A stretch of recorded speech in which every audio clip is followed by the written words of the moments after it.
Hello students, so this is our next session. So in this session we shall go through the further aspect of this chapter atoms. So as you know that in the previous class I am discussing about the concept of energy level diagram of hydrogen atom as well as the ionization and excitation energy. So today's class we shall further continue this chapter with the next concept, that is nothing but limitations of Bohrs theory. So what are the limitations we find for Bohrs theory and what are the limitations? So after the limitations of this Bohrs theory, so next we have another one small bit of a topic, so that is nothing but de Broglie's explanation for Bohrs postulate. So these two are the simple topics for the today's session, and with this the theoretical aspect of this chapter will be complete, and thereby we shall go through the numericals in our next session. So we shall see today the limitations of Bohrs theory. So concept of today's class is limitations of Bohrs theory.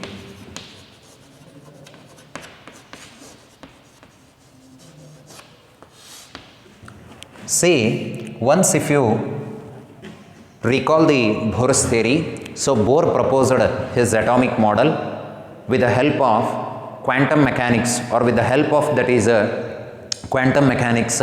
He developed his atomic theory by giving three postulates, some set of three postulates. So based on that he explained his atomic model, even he explained about the stationary orbits, even he explained about the velocity associated with the electron and atomic radii, as well as the total energy associated with the electron, and even this theory also predicted about the origin of spectral lines. Even this theory is also predicted what origin of spectral lines in case of a hydrogen atom. So it means though also it explains about the size of atomic radii, it gives expression for the radii of an orbit, so it accounts for velocity of the electron, energy of the electron, spectral lines. But though also what is the failure, what are the conditions to say that this theory is this theory has got some limitation. So once if you look at its the concepts further details, or that is a demerits, so then you can able to predict that the Bohrs theory is also not a finalized theory of atomic model, which is also a nothing but the inconvenient to explain the some of the fundamentals of the dealt with the structure of atom. So we shall begin the demerits of the Bohr's atomic model. So we know that Bohr atomic theory explains about the origin of spectral lines in case of hydrogen atom. So why they have chosen an hydrogen atom? So because hydrogen atom is the simplest atom among the periodic table and it consisting only one electron, it is very easier to study their spectral lines. So in the same way, why he cannot predict for the more than one electron? So that is the demerit here. So actually Bohr is unable to explain the spectrum due to complex atoms. So therefore because of this reason he explained for the complex atoms, but considering the condition ionization of the atoms. So he explained for helium also, but ionized helium he took, singly ionized helium, means it also consisting only one electron. So it means Bohr theory is applicable for hydrogen as well as hydrogen like atoms, but it cannot applicable for the complex atoms having more than one electron revolving around the nucleus. So therefore the first demerit we can say that so Bohr's theory could not predict about the spectral lines in case of atoms having more than one electron. So next demerit of this theory or limitation of this theory means it do not explain about the intensity of the spectral lines. Have you discussed anything dealt with intensity here? While discussing Bohr's theory, we have not at all discussed about the intensity of the spectral line. Only we discussed about the wavelength frequency of the spectral line as well as wave number, but not about its intensity. How is the intensity of the Lyman series? Like that, the detailed intensity of the line we have not studied here. So second one, it could not explain about the fine structure of the spectral lines. It could not give the any information regarding the fine structure of spectral lines. It tells about the origin of spectral line, but how is the spectral lines, whether they are existing like in a group or whether there is a fine structure. So what is the structure of that spectral lines, how they are, so like that the fine structure information is not given by this theory, and even this theory could not account for the what, the filling up of shells and subshells of an atom. So because when you go through the chemistry in the same in that when you go to the chemistry, so while discussing this atoms, you are going to study that Bohr has been classified the orbits as KLMN, like that. So and he did not tell about the what, how many number of electrons should occupy in the various orbits. Later on some another person may he is extending that study. So but you know that. So here Bohr's theory could not explain about the filling up of electrons into the various shells and subshells. So generally he classified them as a stationary orbits are there. So he do not tell about what many number of electrons should be there in first orbit, second orbit, like that. So therefore it is unable to explain this filling up of electrons into the various shells and subshells. So this is also another one limitation here. And another one, the there will be a, so when you go through the further study of this atomic model, we can also expect the what, subspectral lines, means spectral lines has got some subdivisions, subspectral lines are also there, and these are possible when you apply a magnetic field or a electric field. So therefore we observe the spectral lines, but for the each spectral line there will be a subspectral lines. So for each subspectral lines are not explained by this theory. It means that phenomenon we call as Zeeman effect as well as a Stark effect. It means Bohr theory could not explain about the splitting up of spectral lines. So in the presence of magnetic field known as Zeeman effect. So that effect we call as Zeeman effect. So Zeeman effect means the effect of splitting up of spectral lines in the presence of magnetic field.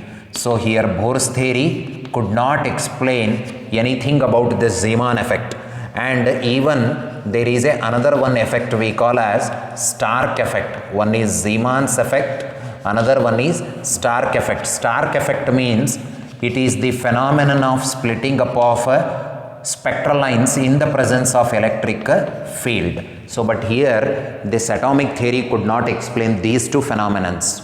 Whether we have studied in Bohr theory about Zeeman and Stark effect? No. So these two phenomena are also not explained by Bohr's theory. So like this, so it has got limitations. So in the next, after this limitations of Bohr's theory, so we have next concept is,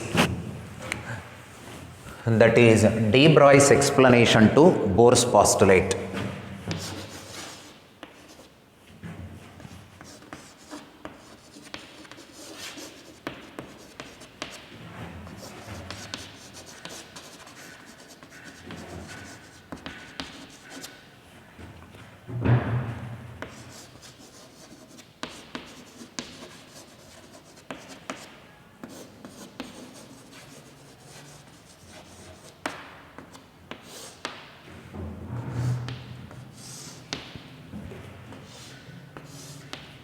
See, de Broglie's explanation for Bohr's postulate. So what we are going to study actually in this topic, so de Broglie's explanation for Bohr postulate. So as you know that while studying dual nature of matter and radiation, de Broglie explaining about the what? Wave nature of the matter. So he is explaining about the what? The wave nature of the matter by considering the condition that the energy and matter are nothing but the two basic entities of this nature, of this universe, and if if radiation has got two nature, if energy has got two nature, that is nothing but wave nature as well as a particle nature, then obviously matter could also experience the what? Wave as well as a particle nature. So arriving at this condition, so de Broglie is explaining the Bohr's postulate. So which postulate of Bohr actually de Broglie is explaining means second postulate, quantization of angular momentum. So quantization of angular momentum postulate is nothing but Bohr's second postulate, and that second postulate was explained by the person de Broglie in the year 1923. So if you recall the second postulate of Bohrs theory, so according to the Bohrs theory, the Bohrs second postulate, the electron revolving around the nucleus, electron which is revolving around the nucleus, the angular momentum of that electron revolving around the nucleus is equal to integral multiples of h by 2 pi. So what is Bohrs second postulate? Electron revolving around the nucleus, for which the angular momentum will be integral multiples of h by 2 pi. It means angular momentum of the electron is equal to integral multiples of h by 2 pi, where n is equal to 1, 2, 3, like this. So for this postulate, explanation was given by de Broglie. So we know that the angular momentum of the electron, so revolving around the nucleus is quantized, that is equal to n into h by 2 pi. For first orbit, h by 2 pi angular momentum. Electron first orbit naliddaga adara angular momentum yavudಕ್ಕೆ equal irutte andre h by 2 pi. So second orbit naliddaga 2h by 2 pi ಅಥವಾ h by pi ಅಂತ ಹೇಳ್ತೀವಿ. So according to Louis Victor de Broglie, the electron in its orbit must be seen as a particle wave or a de Broglie wave. So de Broglie tells here the electron which is revolving around the nucleus, so is nothing but a particle wave. We know that already electron and proton, so these are nothing but a subatomic particles of the matter, and these under the motion. So when these subatomic particles are subjected under the motion, they are associated with the what? The wave nature. This wave nature is called as matter wave or de Broglie waves. We call this wave nature as what? Matter wave or de Broglie wave. Here also electron is revolving in the orbit. So it means this revolving electron in its orbit must be seen as a particle wave. And what type of wave it is, whether it is we have different kinds of waves, yes or no? Once if you recall the first year concept of waves, you have studied about several types of waves: transverse wave, longitudinal waves, stationary waves, progressive wave, like that. So amongst all these waves, what kind of wave nature that electron will exhibit in its orbit means it exhibit a standing wave pattern. So generally it exhibit what? So electron in its orbit must be seen as a particle wave. It must be seen as what? A particle wave, and is in particularly this particle wave nothing but a standing wave or stationary wave. So what type of wave nature is associated with the electron revolving in its nth orbit means that is stationary or standing wave nature. So if it is revolving in its circular orbit, it is associated with some standing wave or a stationary wave. So you know about stationary wave. So when two identical progressive waves having same amplitude, same frequency, same wavelength, if they are traveling in opposite direction, then they superimpose and they survive and they produce one standing wave pattern. So if you pluck what we can say a string, if you pluck a sonometer string, you are observing that some standing wave pattern forming nodes at the fixed end and antinodes at the middle.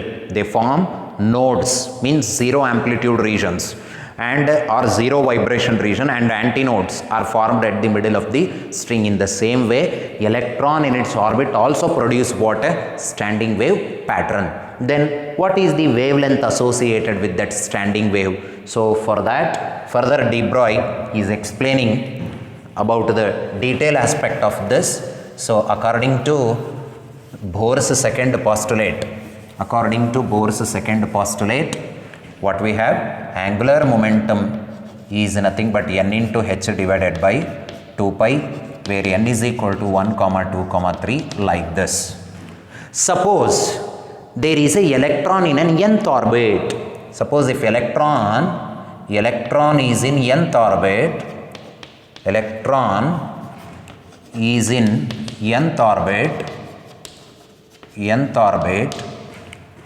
of radius say Rn, velocity say Vn, then the distance traveled by the electron, the distance traveled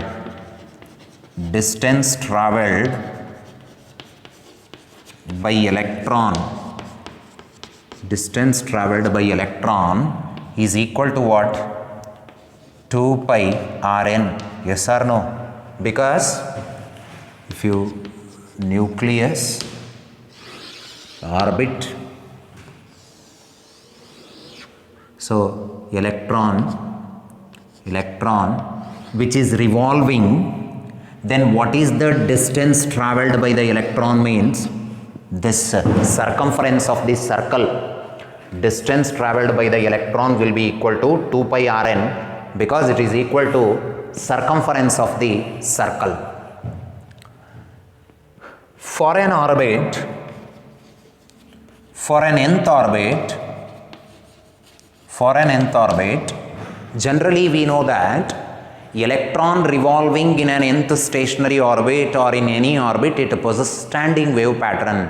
So it means it is associated with the wavelength. Then what is that wavelength associated with the standing wave in an nth orbit means? That will be equal to distance traveled, that is 2 pi Rn, and which is equal to 2 pi Rn is equal to what? N into lambda. So what is the wavelength in general for nth orbit?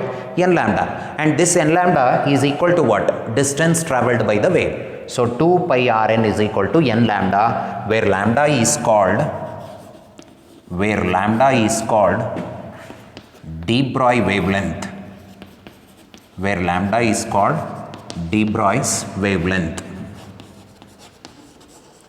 De Broglie's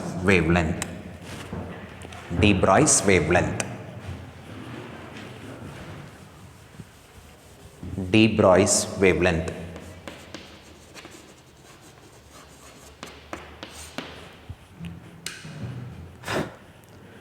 So we know that the de Broglie wavelength lambda proposed by de Broglie for a moving particles of matter, that is lambda is equal to h by p, where h is Planck constant, p is momentum of that electron. So therefore h divided by, I can write this as m into Vn. So why Vn? Because electron is in an nth stationary orbit. So therefore if I substitute this value of lambda in this equation number 1, I have 2 pi Rn is equal to n into h divided by mvn. So because lambda means h by mvn, so wavelength, de Broglie's wavelength. So therefore if I rearrange this equation, so what I am going to get here, mvn Rn is equal to n into h divided by 2 pi. So what is this condition? mvn Rn is equal to n into h by 2 pi. This mvn Rn is nothing but angular momentum of the electron in an nth orbit. So it means angular momentum of the electron in an nth orbit must be equal to what? nh by 2 pi. So this is the Bohr quantum condition. So this is the what? The quantum condition proposed by the Bohr in his second postulate. So it means, so de Broglie is explaining that by treating light as by treating the electron as a standing wave or a stationary wave. So though also Bohr's quantization is true here, and he is explaining that the electron in an nth orbit will be equal to what? Integral multiples of wavelength. The wavelength associated with the electron in an nth orbit will be n lambda, and this is equal to circumference of that circle, that is circumference of that circular orbit. And finally here de Broglie represented the representation of the standing wave pattern in the fourth orbit. So we can represent for several orbits here. So we can here we have a one simple representation of electron in the fourth orbit. So therefore 2 pi Rn equal to n lambda. In the first orbit, for first orbit here n can have a choices. So here also n can be taken 1, 2, 3. For permissible orbit, in general nth orbit I have taken. So therefore 2 pi Rn equal to n lambda. For first orbit it is lambda. It means only one single standing wave pattern is there in the first orbit. So if I take 2 lambda, 2 standing wave patterns will be there in the second orbit. So if I take 3 lambda, 3 standing wave patterns will be there in the third orbit. If I take 4 wavelengths will be there, 4 lambda in the fourth orbit. So now we shall see one simple representation of standing wave pattern in case of fourth orbit. So in fourth orbit we have to see how is that standing wave pattern. So standing wave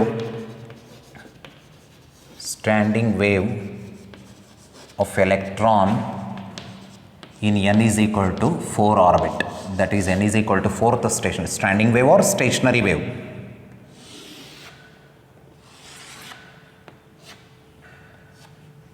Nucleus of charge plus Ze,